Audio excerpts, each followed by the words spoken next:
तो गाइस अभी इसके बाद क्वेश्चन नंबर 11 करते हैं। इसमें हमको दिया है कि साइन थीटा कॉस थीटा के बराबर है।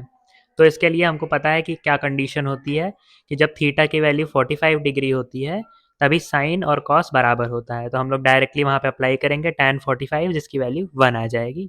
एक तो ये वे है टाइम बचाने के लिए, या फिर आप उसको पूरा जैसे किया जाता है वैसे करिए कि सेक को कॉस में कन्वर्ट करिए और फिर उसके बाद मल्टीप्लाई कर दीजिए और फिर वो आ जाएगा आंसर 1। आंसर सेम आ रहा है, ऑप्शन नंबर सी इसका करेक्ट आंसर हो जाएगा विच इज़ 1। फिर उसके बाद अभी 12th वाला हम लोग देखते हैं। 12th में हमको कहा कि आप 2 डाइस को रोल करेंगे, फिर उसके बाद हमको ये बताना है कि सम 10 से ज़्यादा आएगा। तो इसके लिए सिर्फ 3 केसेस है हमारे पास।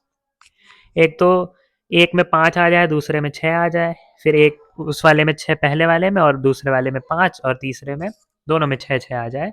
तो फेवरेबल कंडीशंस हमारे पास 3 हैं और टोटल कंडीशंस हैं 36। तो 1/12 आ गया और ऑप्शन डी इसका करेक्ट आंसर हो जाएगा।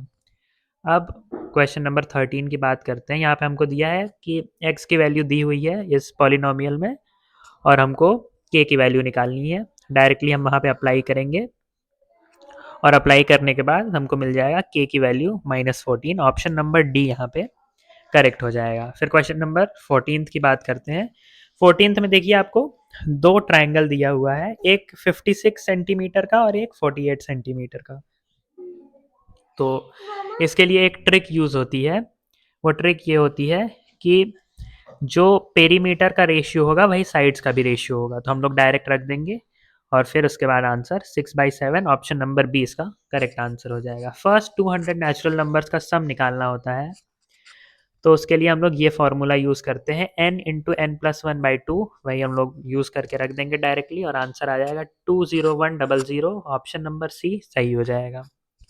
इसके बाद बात करते हैं क्वेश्चन नंबर 16 की। इसमें बस हमको ये वाला कंडीशन ध्यान में रखना रहता है कि दोनों नंबर्स को आप मल्टीप्लाई करेंगे और एलसीएम एचसीएफ को मल्टीप्लाई करेंगे तो दोनों की वैल्यू सेम आ जाएगी। बस यही रख देना है हमको डायरेक्टली और आंसर ऑप्शन नंबर ए 1650 आ जाएगा।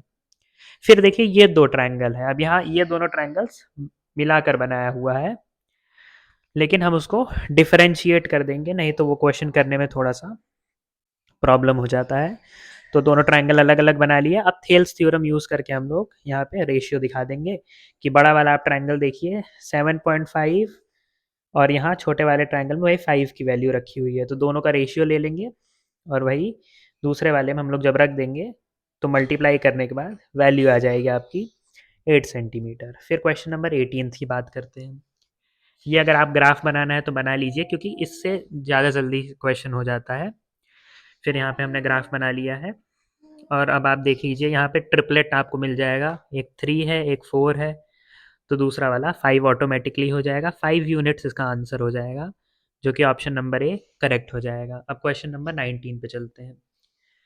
ये असर्शन रीज़न है तो हम पहले सॉल्व कर लेते हैं। हमको बोला कि 2 क्यूब्स को कनेक्ट कर दिया, तो क्यूब को कनेक्ट कर दिया तो उसकी हाइट और ब्रेड्थ जो है सेम रहेगा, लेकिन उसकी लेंथ बढ़ जाएगी।